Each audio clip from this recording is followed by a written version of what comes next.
السلام علیکم ورحمۃ اللہ وبرکاتہ۔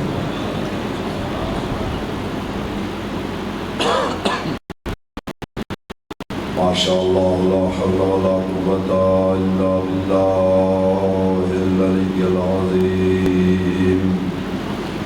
حسبنا اللہ ونعم الوکیل، نعم المولا ونعم النصیر۔ وفوض امری الی اللہ ان اللہ بصیر بالعباد۔ اعوذ باللہ من الشیطان اللعین الرجیم، بسم اللہ الرحمن الرحیم۔ وبہ نستعین وہو خیر ناصر ومعین۔ الحمد للہ رب العالمین والعاقبۃ للمتقین وجنۃ للمؤمنین والموحدین والنار للعاصین والمعاندین والمنافقین۔ ثم الصلاة والسلام علی النبی الأمی القرشی الہاشمی الذي سمي في السماء بأحمد وفي الأرضين بأبي القاسم محمد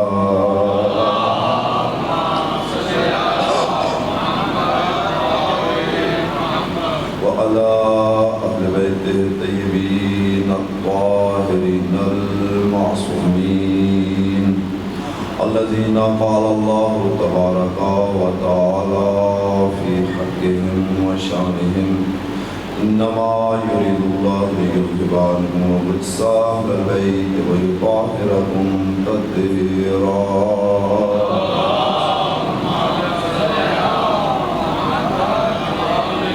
ورحمة الله على أحبابهم وأصحابهم وأشياخهم ومواليهم، ولعنة الدائمة على أعدائهم أجمعين من يوم عداوتهم إلى قيام يوم الدين۔ أما بعد، فقد قال الرسول صلى الله عليه وآله: حسين مني وأنا من الحسين، بلند الصلوات۔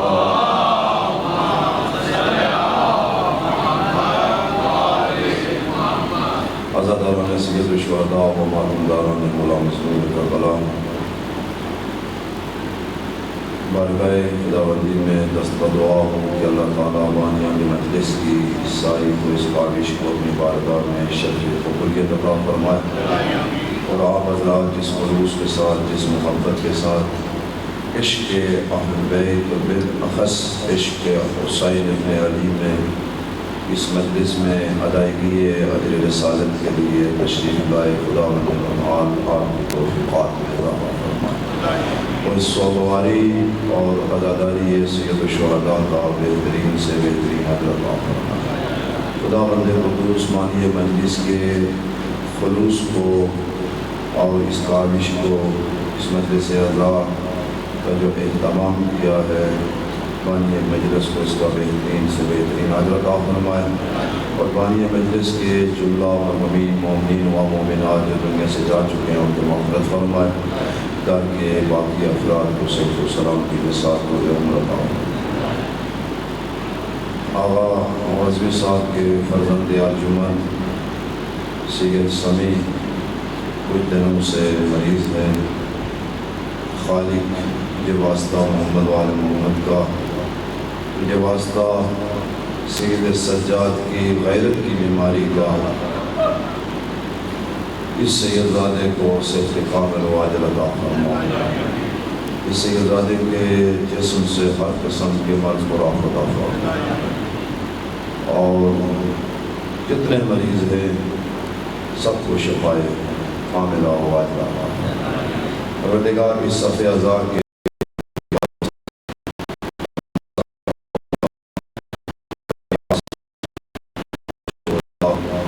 امام زمان، فرزند زہرا، قطب عالم مقام، لنگر زمین و آسمان، نجات دہندہ بشریت و انسانیت کے ضرور میں تعجیل فرما، ان کے آوان و انصار میں ہم سب کا شمار فرما۔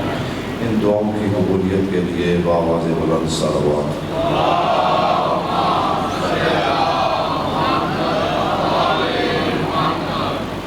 مومن اکرام، دس دن آپ علماء و ظالمین کے خطبات سنتے رہے، ان کے بیانات عالیہ سے آپ استفادہ فرماتے رہے۔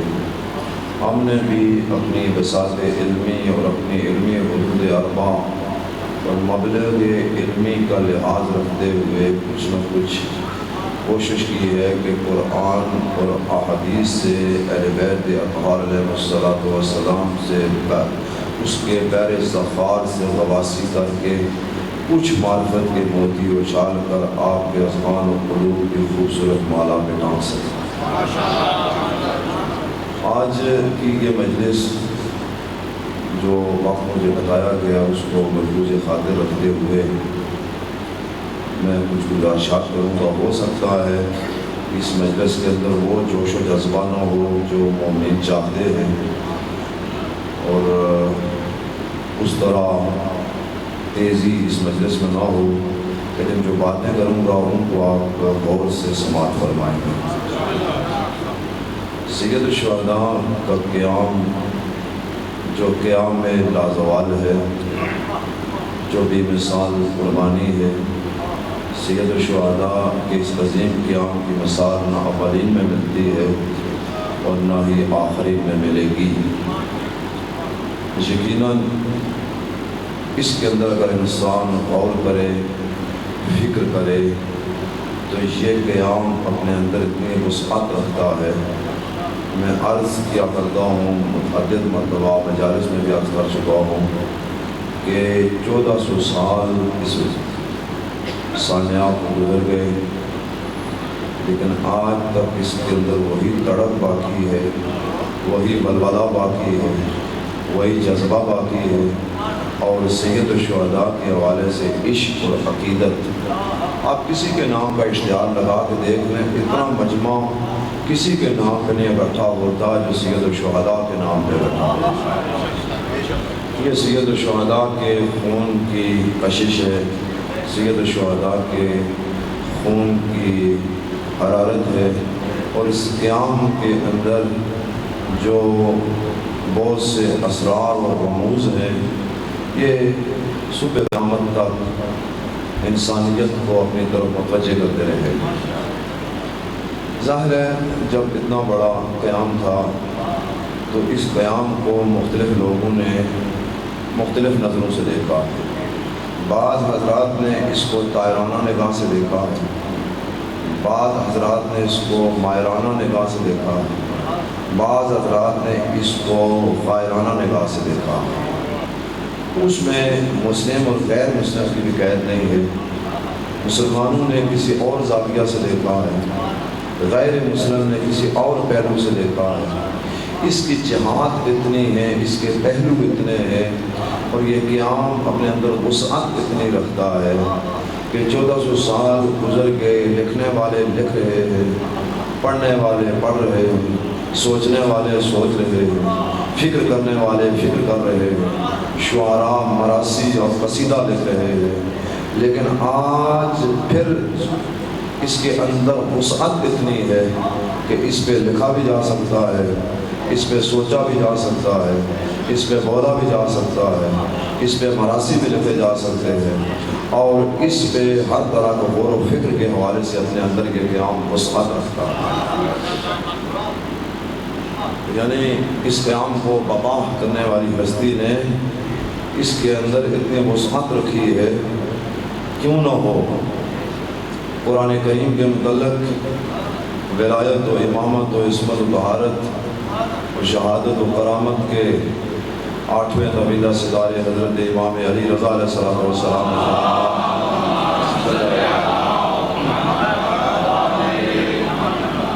سرکار ارشاد فرماتے ہیں کہ یہ قرآن، کسی نے سوال کیا کہ مولا وجہ کیا ہے کہ بندہ کسی غزل کی کتاب پڑھے تو ایک مرتبہ شاعری کو پڑھتا ہے، غزل کو پڑھتا ہے، تھک جاتا ہے کہ یہ غزل میں آگے سن چکا ہوں، یہ غزل پڑھ چکا ہوں۔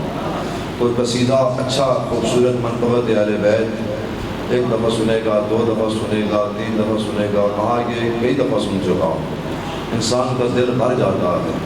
اس طرح کوئی کتاب پڑھے گا، ایک دفعہ پڑھے گا، تھک جائے گا۔ فرزند رسول یہ کیا وجہ ہے کہ قرآن مجید کو جتنی بار پڑھا جائے ہر دفعہ ایک تازگی محسوس ہوتی ہے اور اس کے اندر ایک جدت محسوس ہوتی ہے؟ تو فرزند پیغمبر کہنے لگے کہ اے سوال کرنے والے، تو نے غور نہیں کیا کہ قرآن کو اللہ نے کسی ایک زمانے کے لیے نازل نہیں کیا؟ قرآن کو اللہ نے صبح قیامت تک کے لیے نازل کیا ہے، اور صبح قیامت تک اس کے حقائق اور معارف سے پردے اٹھتے رہے ہیں۔ ہمارے ایک مفسر تھے، بہت عظیم فلسفی تھے، علامہ سید محمد حسین طباطبائی۔ 20 جلدوں میں انہوں نے تفسیر لکھی ہے المیزان۔ ایک اور فاضل آدمی تھے نجف اشرف میں، انہوں نے کہا کہ اب 100 سال تک مکتب تشیع کو ضرورت نہیں ہے کسی تفسیر کی۔ توجہ کیجیے گا جملے، کسی تفسیر کی ضرورت نہیں۔ جب یہ بات علامہ طباطبائی تک پہنچی، ہم چونکہ دنیا دار ہیں، ہمیں ذرا سے کوئی تعریف کر دے تو ہم پھولے نہیں سماتے۔ ہمارے اندر چاہے وہ لیاقت ہو، صلاحیت ہو یا نہ ہو، ہمارا دل باغ باغ ہو جاتا ہے۔ کوئی تعریف کر دے، خوش آمدی کو جملے کہہ دے، لیکن یہ جو الہی انسان ہوتے ہیں، یہ کی کوئی تعریف کرے تو یہ لرز جاتے ہیں، یہ کانپ جاتے ہیں۔ انہوں نے کہا، پھر ان کو خط لکھا، انہوں نے کہا کہ آپ نے یہ کیسے فیصلہ کر لیا ہے کہ یہ جو میں نے تفسیر لکھی ہے، میں تھوڑا سا تفسیر کا تعارف نہ کرا دوں؟ تو خوش قسمتی سے وہ تفسیر میری لائبریری میں موجود ہے۔ یہ وہ واحد تفسیر ہے کہ فلسفی ابحاث اس کے اندر ہیں، منطقی ابحاث اس کے اندر ہیں، روائی ابحاث اس کے اندر ہیں، تاریخی بحثیں اس کے اندر ہیں، یعنی ایک جامع قسم کی تفسیر ہے۔ خط لکھا ان عالم دین کو، کہا آپ نے یہ کیسے فیصلہ کر لیا ہے کہ اب 100 سال تک اس مکتب کو تفسیر کرنے کی ضرورت نہیں؟ کہنے لگے، خط کا اقتباس ہے، اس کا آخری جملہ ہے، کہتے ہیں میں تو چاہتا ہوں کہ ہر سال کے بعد قرآن کی ایک تفسیر منظر عام پر آئے۔ یعنی قرآن اپنے اندر ایک اتنی جدت رکھتا ہے، اتنی تازگی رکھتا ہے، ہر دور کے لیے قرآن کریم۔ اور دیکھیں، ایک جملہ میں محرم کی مجالس میں بھی یاد کرتا رہا ہوں اور اب بھی کر رہا ہوں، اور قرآن کا جو معجزہ ہے اس کا چیلنج یہ بھی قیامت تک کے لیے ہے، قیامت تک کے لیے۔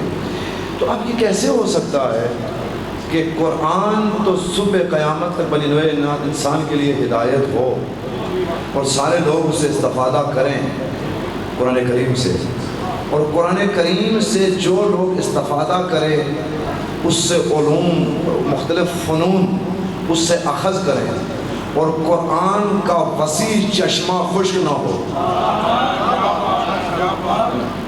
چشمہ قرآن کریم کا چشمہ معرفت خشک نہ ہو۔ کون سا قرآن؟ جو صامت ہے۔ اور یہ کیسے ہو سکتا ہے کہ قرآن ناطق کوئی عمل کرے تو قیامت تک کے لیے؟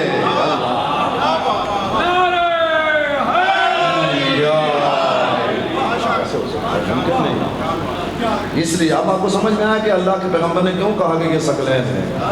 جس طرح قرآنی مضامین کے اندر وسعت پائی جاتی ہے، اس طرح ان کے قول میں بھی وسعت پائی جاتی ہے، فعل میں بھی پائی جاتی ہے، تقریر میں بھی پائی جاتی ہے۔ کوئی بندہ کہے، کوئی مفکر کہے کہ ہم نے سمجھ لیا ہے، جی ہم نے پا لیا ہے، ہم نے معرفت حاصل کر لی ہے، جی اس طرح کے تو اور بھی نعرے لگانے والے بہت سے آئے، لیکن یہ حقیقی بات نہیں ہے۔ ان کی معرفت کا حق کوئی بندہ ادا نہیں کر سکتا۔ یہ کوشش ہوتی ہے کہ آپ کو حدیث یاد نہیں کہ جس کے متعلق پیغمبر اکرم نے فرمایا، اللہ کو صحیح طریقے سے اللہ کی معرفت اگر کسی کو حاصل ہے تو یا مجھ محمد مصطفیٰ کو ہے یا علی مرتضیٰ کو ہے، اور میری معرفت یا میرے رب کو ہے یا علی مرتضیٰ کو ہے، اور علی کی معرفت یا مجھے ہے یا خدا کو ہے۔ یا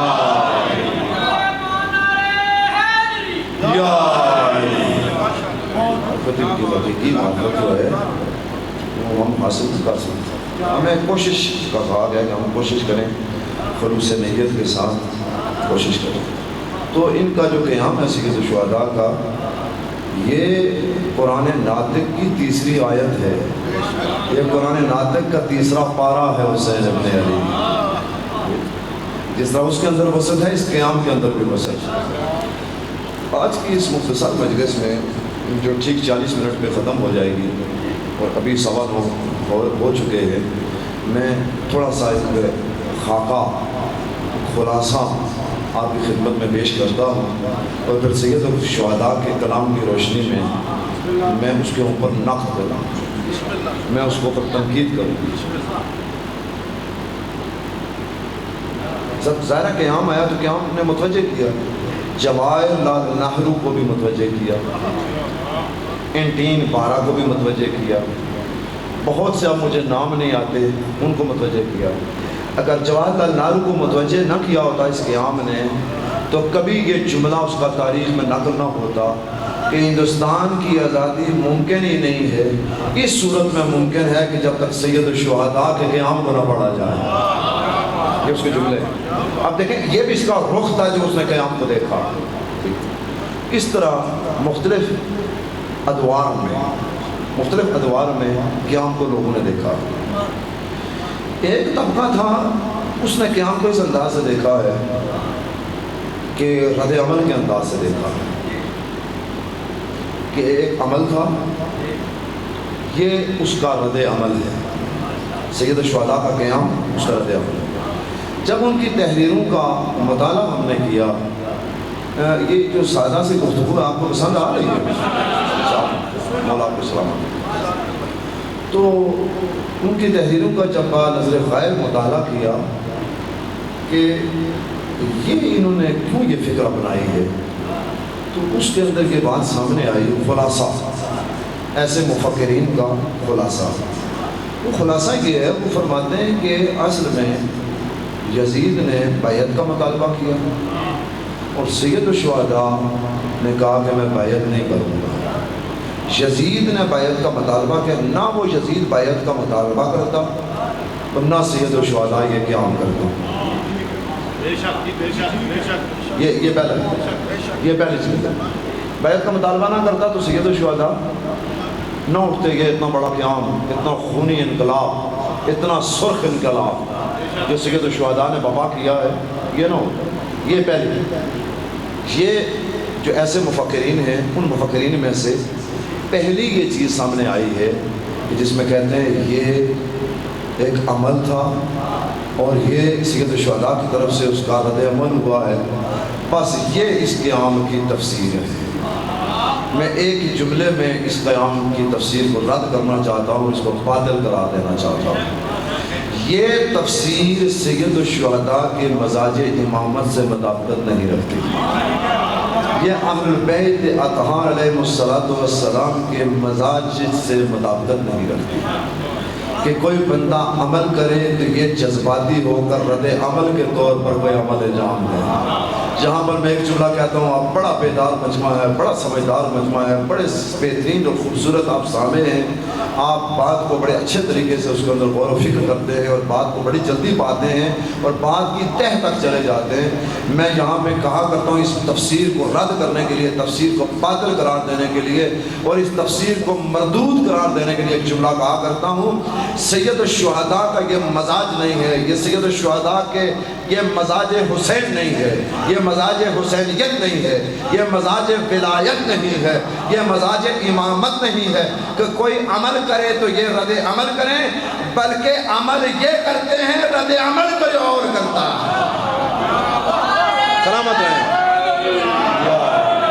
مولا آپ کو سلامت. یہ ان کا کام ہوتا ہے عمل کرنا، اور حسینی بھی رد عمل نہیں دیکھا، عمل کرتا ہے اور پھر کوئی رد عمل، یعنی پہلے حسین کا عمل. لہذا میں کہا کرتا ہوں، کل کی مجلس میں عصر عشور کی مجلس میں میں نے ایک جملہ کہا، کوئی بھی قدم اٹھانے سے پہلے دیکھ لو دیکھ لو کہ یہ راہ حسین میں اٹھ رہا ہے یا مخالفت حسین میں اٹھ رہا ہے۔ ہر اچھائی، ہر نیکی، ہر حسنہ کا نام حسینیت ہے، اور ہر برائی اور ہر شر کا نام یزیدیت ہے۔ اور میں نے ایک جملہ کہا تھا جس کی میں تفسیر نہیں کر چکا تھا، کچھ ہماری زمان اور مکان کو بھی ہمیں مد نظر، آج مجھے حق ہے کہ میں اس کی تفسیر کروں اس جملے میں۔ مرے ہوئے یزید پر لعنت بھیجنا آسان، زندہ یزید کی آنکھوں میں آنکھیں ڈال کے اس کی اوپر لعنت بھیجنا یہ ہر حسینی کا وتیرہ بھی ہے، طریقہ۔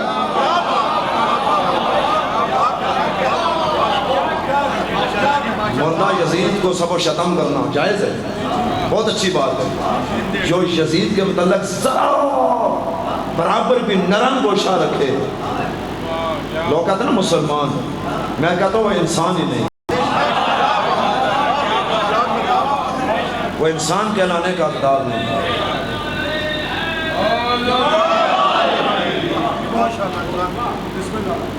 سید الشہداء کا قیام واقعی ایسا آگاہانہ قیام تھا، ایسا عاشقانہ قیام تھا کہ جو کسی دین کے قائل نہیں ہے، جو کسی مذہب کے قائل نہیں ہے، جو کسی مسلک کے قائل نہیں ہے، بالکل قائل نہیں، لیکن سید الشہداء کے مکتب کے دیوانے ہیں۔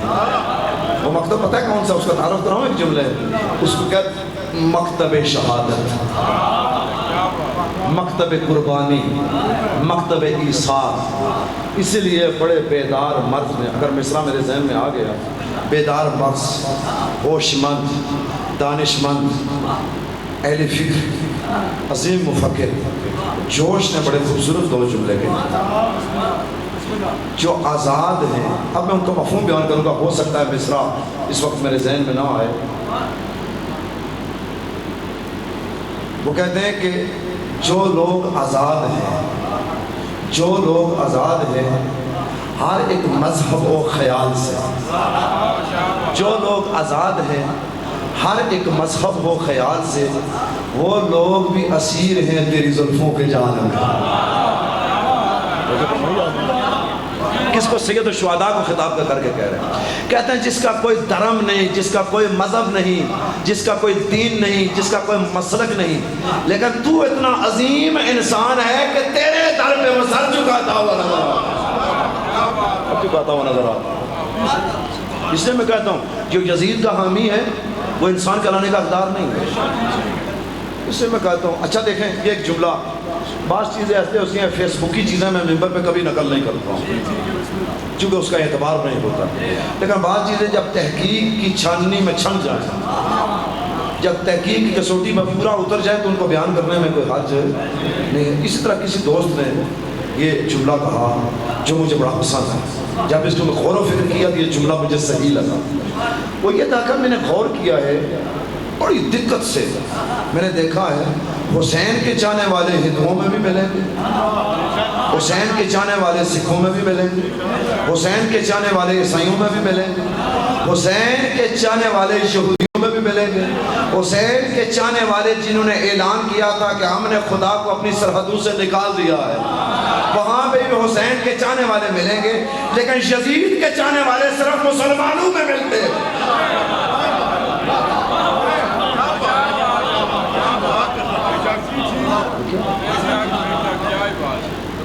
مسلمان نہیں ہے، وہ اسلام کو سمجھا نہیں ہے، اس نے قرآن کو نہیں سمجھا ہے، رسالت معاب کو نہیں سمجھا ہے، جو انسان بلکہ یزید کو جو ذرا سا بھی کوئی نرم گوشہ اس کے متعلق رکھے وہ انسان کہلانے کا حقدار نہیں، وہ انسانیت سے دور ہے، انسانیت سے عاری ہے وہ بندہ۔ اچھا ایک جملہ کہ بایت، اب دیکھیں اس کی تفسیر 20 تفسیریں قیام کی بیان ہوئی ہیں، میں کوشش کروں گا ان مجالس میں کہ ایک ایک تفسیر آپ کی خدمت میں۔ اب جنہوں نے یہ کہا کہ بایت کا مطالبہ نہ کرتا تو سید الشہداء بیٹھے رہتے، سید الشہداء قیام نہ کرتے، سید الشہداء نہ اٹھتے، سید الشہداء یہ خونی اور سخت اور سرخ اور مشکل ترین انقلاب برپا نہ کرتے۔ یہ تفسیر باطل ہے، یہ قیام کی تفسیر مردود ہے، یہ تفسیر ناجائز ہے، اس نے سید الشہداء کو سمجھا نہیں۔ سید الشہداء کہ جو بھائی سے سلوک کی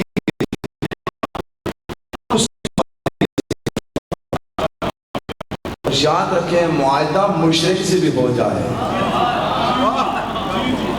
کافر سے بھی ہو جائے. تھوڑے ایک دو اشارے دے دیں. ایک سلوک ہوئی تھی تو ایک بہت ہی پیارے پیغمبر خدا کے صحابی تھے, بہت لاڈلے تھے اور بڑے جذبات پہ وہ قابو نہیں ہوتا تھا. تو پیغمبر خدا کو کہنے لگے یا رسول اللہ کہ ہم رب کے سلو کیوں کریں. پہلے تو ایک دو جملے کہے آپ اللہ کے رسول ہیں. کہا جی ہاں. کہا کبھی کبھی تو مجھے شک پڑتا تھا لیکن آج مجھے بہت شک پڑا. گھبرا تو نہیں گیا. تو یہ آپ سلو کیوں کریں. پیغمبر اکرم نے کہا کہ میرے پیارے صحابی, میرے جان نثار صحابی, میرے جان ستارے صحابی, میں کوئی بھی عمل جب انجام دیتا ہوں تو اذن خدا سے انجام دیتا ہوں. اب اس سلو پہ ہم قائم رہیں گے. معاہدہ ہو گیا, معاہدہ لکھا جائے گا. اب تفصیل کا وقت نہیں. ایک اور معاہدے کی طرف میں آپ کو متوجہ کرنا چاہتا ہوں. پہلے جب امیر سمجھاتے رہے تلوار کو نہ روکو, وہ جو نیزے پہ بلند ہے وہ سامت ہے اور میں قرآن ناطق ہوں. میری بات مانو, یہ دھوکہ ہے. لیکن لوگوں نے جامعہ ابھی کی بات نہیں سنی. پھر ایک معاہدے کی طرف, اور پھر جو امیر المومنین جس بندے کو بھیج رہے تھے اس کو بھی رد کر دیا. جب اس معاہدے کے اثرات سامنے آئے تو امیر المومنین کے سامنے آئے, کہنے لگے کہ ہم سے غلطی ہو گئی, اب آپ تلوار نہ روکیں, تلوار اٹھائیں, ہم جہاد کریں گے. امیر المومنین نے کہا نہ یہ قرآن کا طریقہ ہے, نہ یہ اللہ کے رسول کا طریقہ ہے, نہ مجھ علی کا یہ طریقہ. اب معاہدہ ہو گیا. جب تک معاہدہ تھا حسین چپ رہے. جب بھائی چلے گئے تو حج کے موقع پر سید الشہداء نے خطاب کیا. سید الشہداء نے منی کے اندر خطاب کیا. کہا ہوئے علماء اسلام, تم جو اسلام کے امین ہو, تم جو قرآن کے امین ہو, تم جو سنت رسول اللہ کی پیروی کا دعویٰ کرتے ہو, کیا وجہ ہے اسلام کا مذاق اڑایا جا رہا ہے, اسلامی تعلیمات کو مسخ کیا جا رہا ہے, قرآن کا مذاق اڑایا جا رہا ہے, اور ساری یہ تعلیمات کو جو مجموعہ ہے اسلامی اس کا مذاق اڑایا جا رہا ہے, اور تم متوجہ نہیں ہو. تم جانتے ہو کہ اللہ نے قرآن میں علماء یہود کی مذمت کیوں کی ہے.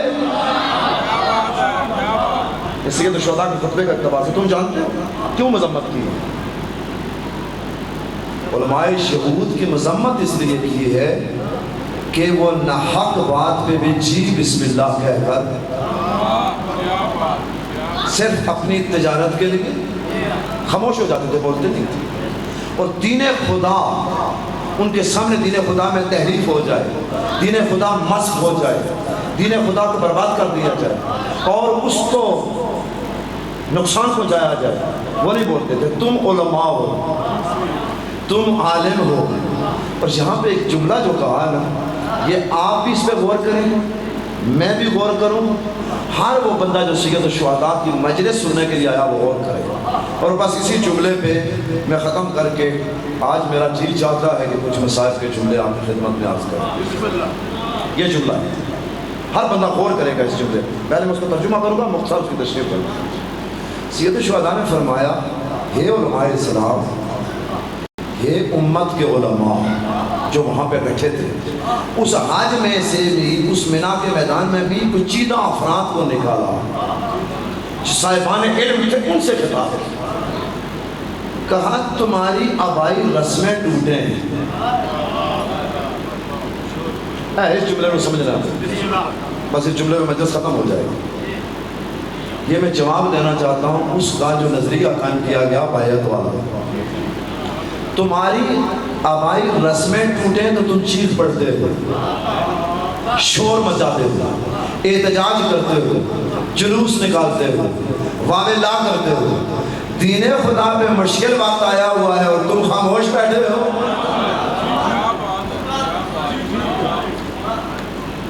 غور کیا آپ نے اس جملے پہ؟ آج بھی ہم نے دین کو ثانوی حیثیت دی ہوئی ہے. دین کی وہ جو پہلی اولیت حاصل ہونی چاہیے وہ نہیں. حسینی غافل نہیں ہوتا، حسینی مدہوش نہیں ہوتا، حسینی غفلت کی نیند سویا ہوا نہیں، حسینی نہیں ہوتا. حسینی اپنے آپ پر بھی نگاہ رکھتا ہے، حسینی معاشرے کے اوپر بھی نگاہ رکھتا ہے. یہ قیام معاشرے کے اندر جو بگاڑ تھا اس بگاڑ کی اصلاح کے لیے قیام قائم ہوا. میں ایک جملہ کہا کرتا ہوں دوستوں کو سمجھانے کے لیے.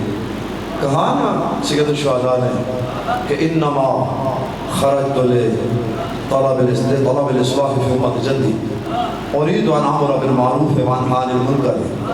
یہ کیا تھا امر بالمعروف؟ یہ جو مساجد میں علماء کرتے ہیں یہ امر بالمعروف تھا. مختلف ٹیمیں جو تشکیل دی جاتی ہیں امر بالمعروف کے نام پہ تشکیل دی جاتی ہے. لوگوں کے معاملات میں دخل اندازی کا نام امر بالمعروف نہیں، منکر نہیں ہے. لوگوں کے جینا کا حرام کر دینے کا نام امر بالمعروف نہیں، منکر نہیں ہے. یاد رکھیں ہر بندہ امر و نہی کر بھی نہیں سکتا. واجب ہے، یہ فروعات دین میں آتا ہے، لیکن اس کی کچھ شرائط ہیں کہ پہلے امر سے واقف ہو، نہی سے واقف ہو. ایک دفعہ میں کسی جگہ پہ نماز پڑھ رہا تھا، سر نگاہ تھا میرا، ٹوپی نہیں تھی. بندہ جانتا تھا مجھے، قریب سے گزرا، کہنے لگا آپ تو مولانا ہے اور سر نگاہ نماز پڑھ رہے ہیں، تھوڑی توجہ کیجیے. خیر اس نے مجھے مولانا کہہ دیا. میں نے تو کبھی بھی ایسا لفظ اپنے لیے خود استعمال نہیں کیا، میں تو طالب علم کہتا ہوں. اب میں نے کہا کہ یہ بیچارہ چونکہ اس چیزوں کو سمجھتا نہیں ہے. میں نے کہا بیٹا ٹوپی سر پہ رکھنا واجب نہیں ہے یا مستحب بھی نہیں. جملہ آپ نے اس کو دیا نہیں ہے، جملے واجب رکھنا تو بہت دور کی بات ہے کہ یہ مستحب بھی نہیں. اب وہ مجھے امر کر رہا تھا جس کو خود پتہ نہیں تھا کہ یہ ٹوپی سر پہ رکھنا احکام خمسہ میں سے، یہ ٹوپی رکھنا کس زمرے میں آتا ہے. آیا یہ مکروہ ہے، آیا یہ مباح ہے، آیا یہ مستحب ہے، آیا یہ واجب ہے، آیا یہ حرام ہے. یعنی اس احکام سے آگاہ نہیں تھا. تو اب کئی دفعہ دیکھا گیا مسجد میں ہمارے بزرگ سختیاں کرتے ہیں، کہتے ہیں کہ ٹوپی کے بغیر نماز پڑھ رہا ہے. بھئی ٹوپی کے بغیر نماز ہو جاتی ہے. جو چیز مستحب ہے وہ پگڑی یا امامہ ہے، یہ چیز مستحب ہے، مستحسن ہے. اب یہ علماء سے مخصوص ہو گیا ہے، لیکن عام بندہ بھی اب پہن سکتا ہے نماز. ہاں یہ پہن سکتا ہے، پہن کے نماز پڑھے تو ثواب ہے، مستحسن قرار دیا گیا ہے.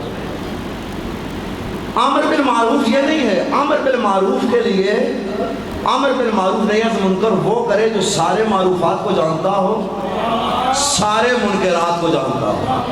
ہو سکتا ہے چھوٹی سی بات پہ وہ امر اور نہی کے نام پر فساد پیدا کر دے.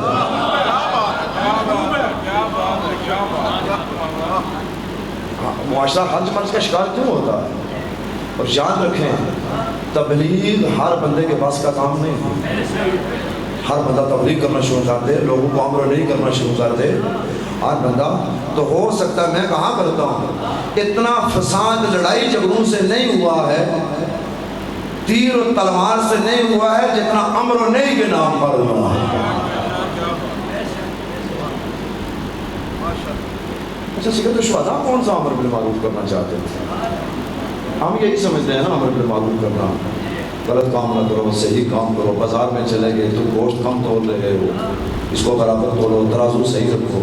اور ہمارے ایسی صاحبان دیسی صاحبان بازار کا چکر لگاتے ہیں، یہ بھی تو امر نہیں کر رہے ہیں نا، توجہ ہے تھوڑی جی، یہ بھی وہی کام کر رہے ہیں. تو ہو سکتا ہے ایک کنفرم بندہ یہ سمجھے کہ شاید سید الشہداء کوفہ کے قصابوں کو یہ بتانے گئے تھے کہ تم گوشت کم تولتے ہو. تو سب پتہ نہیں حیران کیا ہوا اس میں. یہ حیرانی والی بات تو میں نے کی نہیں. حیران تو اس وقت ہونا چاہیے جب مولانا طارق جمیل نے کہا من کنت مولا فہذا علی.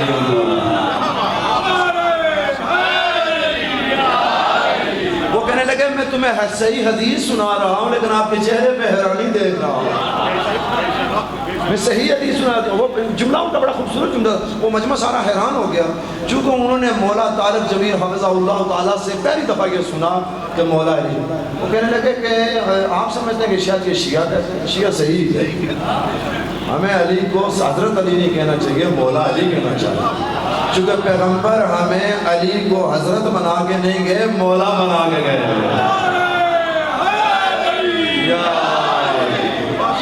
تو وہ مجمع حیران تھا.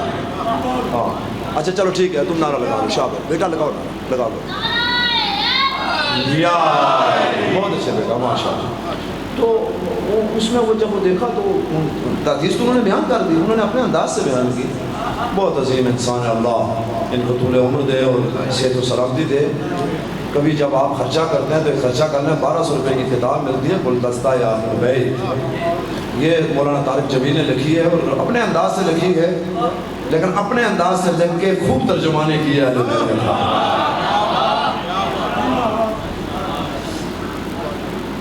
وہ مجمع سارا بڑا حیران ہے, بڑا حیران مجمع. تو کہتے ہیں یار میں تمہیں صحیح حدیث سنا رہا ہوں, تمہارے چہروں پہ حیرانی دیکھ رہا ہوں. اب میں بھی یہ جملہ کہہ رہا ہوں, آپ حیران نہ ہوں. بعض لوگوں کو ہو سکتا ہے خیال کرتے ہوں کہ سید الشہداء گئے, وہ آٹا چینی گوشت وہاں کے لوگ وہ کم تولتے ہوں گے, صحیح نہیں دیتے ہوں گے, ان کا ترازو صحیح نہیں ہوگا. سید الشہداء کہیں جائیں گے بازاروں میں, لوگوں کو کہیں گے کہ بھائی تم ترازو اپنے سیدھے رکھو, ایک کانٹا جو ہے اس کو سیدھا رکھو اور بالکل پورا پورا تولا کرو, کوئی چیز کم نہ ہو کوئی زیادہ نہ ہو. نہ بھائی, یہ کام تو یزیدی ملا بھی کوفہ میں کر رہے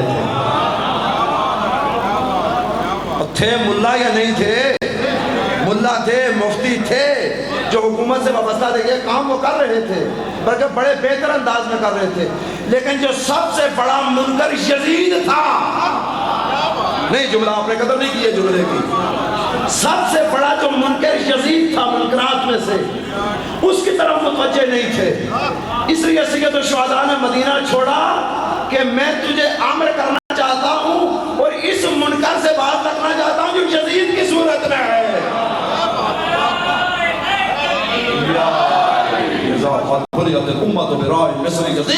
اگر یزید جیسا بندہ, یزید جیسا رذیل, یزید جیسا کمینہ, یزید جیسا شجرہ خبیثہ کا پروردہ اسلام کا حاکم بن جائے تو اِنَّ لِلَّهِ وَإِنَّا إِلَيْهِ رَاجِعُونَ.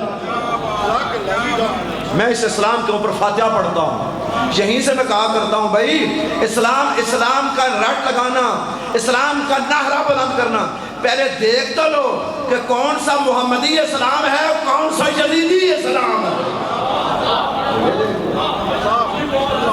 اس چیز کو تو دیکھ لو, فرق کر کے. دیکھو اسلام بہت سے ہیں, کبھی اسلام کا نام خانقاہی ہوتا ہے اور پھر اقبال جیسے بندے کو کہنا پڑتا ہے یہ رسم خانقاہی ہے غم و اندھ و دلگیری, نکل کر خانقاہوں سے ادا کر رسم شبگیری. ابھی دین خانقاہی بن جاتا ہے, ہوتا دین ہی ہے, ہوتا اسلام ہی ہے, لیکن اسلام خانقاہ کے گرد گھومتا ہے. کبھی اسلام آمریت, ملوکیت, یزیدیت. سید الشہداء نے کہا اِنَّ لِلَّهِ, ہے اسلام ہی, لیکن اس کا حاکم, اس کا سربراہ چونکہ یزید ہے, میری طرف سے اِنَّ لِلَّهِ, اس کے اوپر میں فاتحہ پڑھتا ہوں.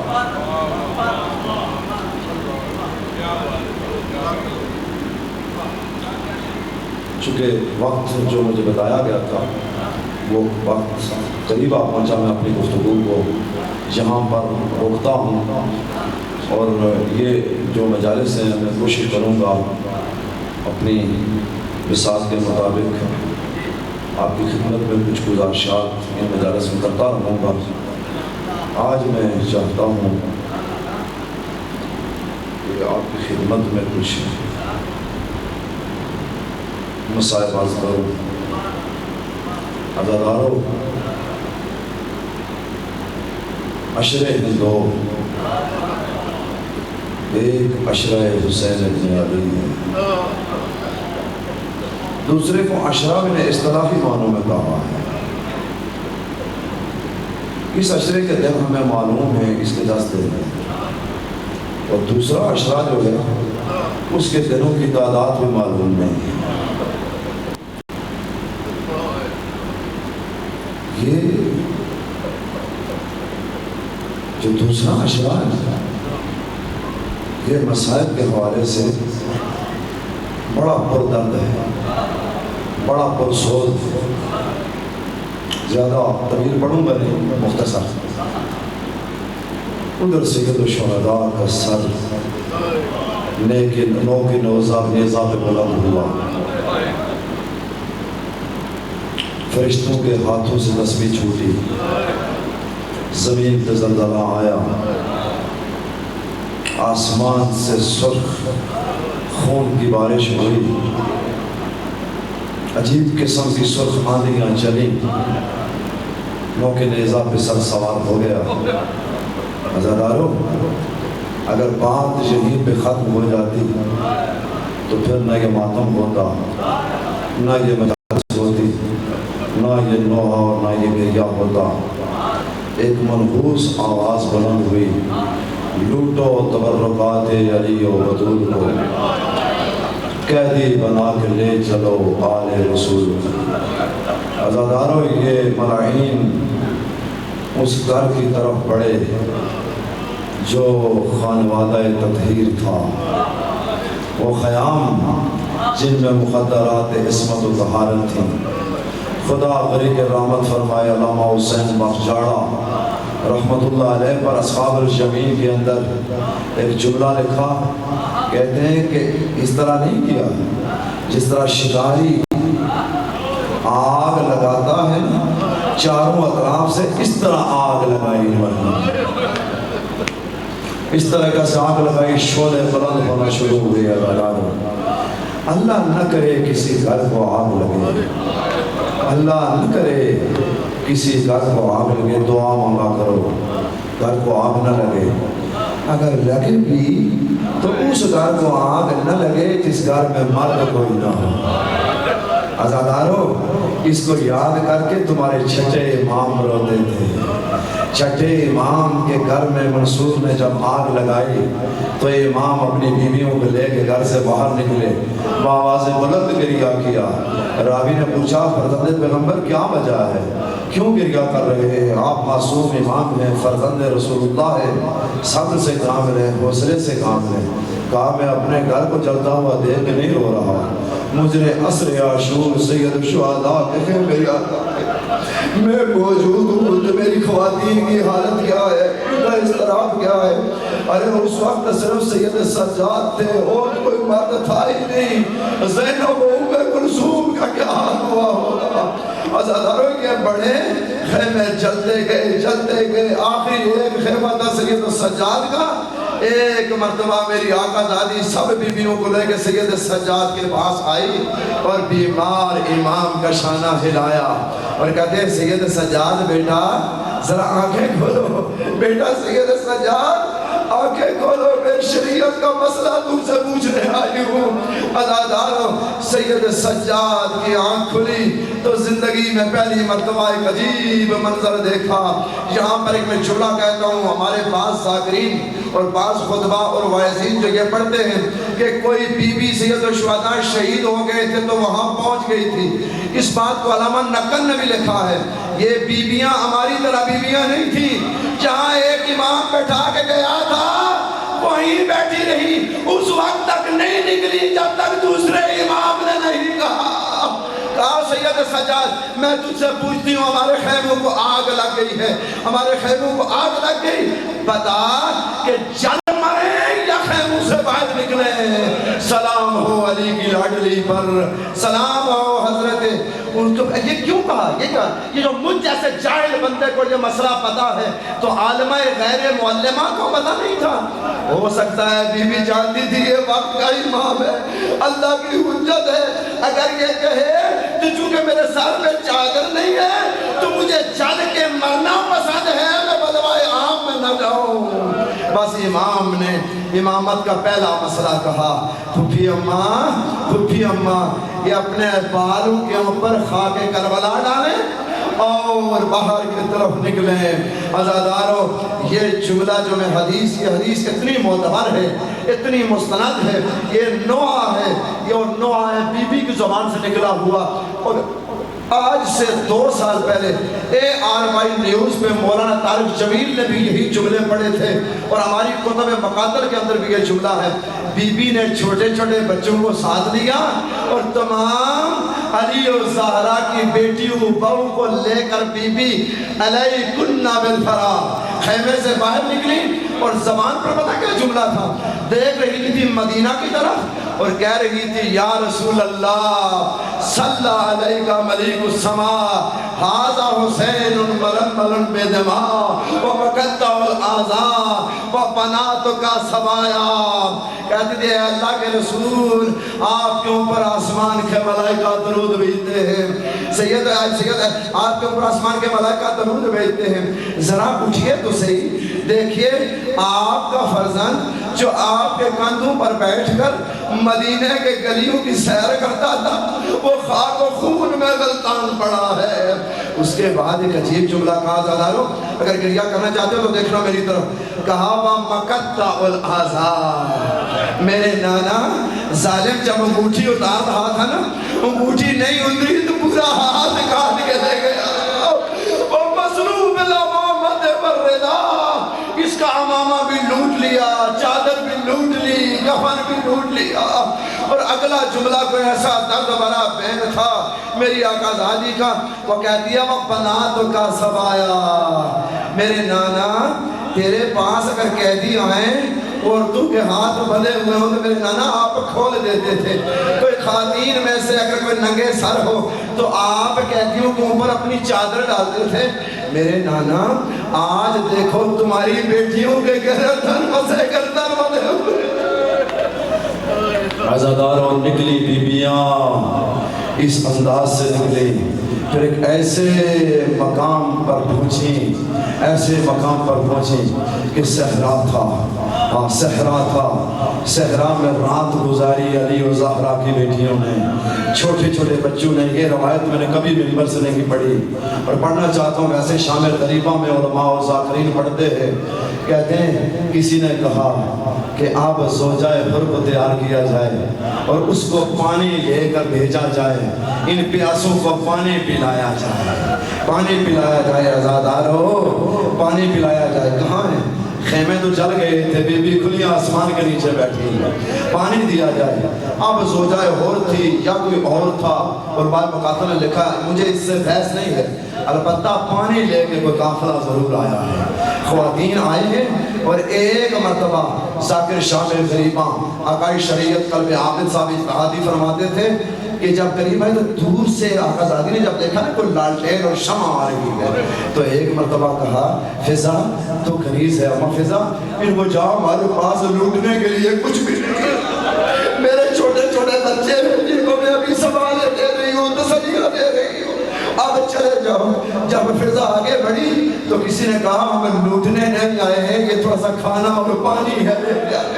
عزاداروں کل تک تو بچے کہتے تھے اللہ دش کل قتل نہیں، یہ پیاس ہمیں مار دے گی، یہ پیاس ہمیں ہلاک کر دے گی، لیکن آج بچے پانی سے منہ پھرائے ہوئے بیٹھے، آج کوئی پانی کا نام نہیں لے رہا، آج کوئی پانی کو یاد نہیں کرتا، کوئی نہیں کر رہا، بچے سمے ہوئے بیٹھے ہیں۔ عزاداروں ایک مرتبہ جب قریب آئی میری آقا زادی نے بھی پانی پیش کیا، پانی پیش کیا تو کہا یہ پانی ہے۔ ایک مرتبہ سکینہ پہ جو تسلیاں دے رہی تھی اٹھایا بیٹا پانی آ گیا،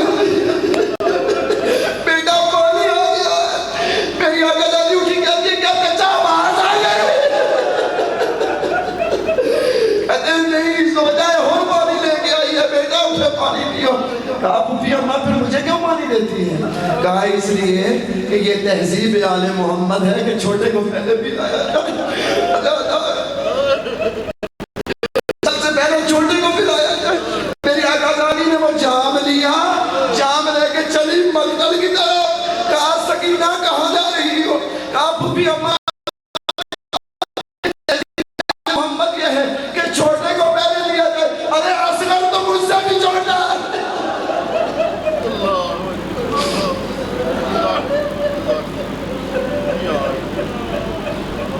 یا رب الحسین بحق الحسین عشق صدر الحسین بظہور الحجت القائم پروردگار سید سمی سید زادہ جو اتنے دنوں سے مریض ہے، سید سجاد کی غیرت کی بیماری کا واسطہ اس سید زادے کو شفائے کامل ہوا، تمام مریضوں کو شفائے کلی عطا فرمائے۔ والسلام علیکم ورحمۃ اللہ وبرکاتہ۔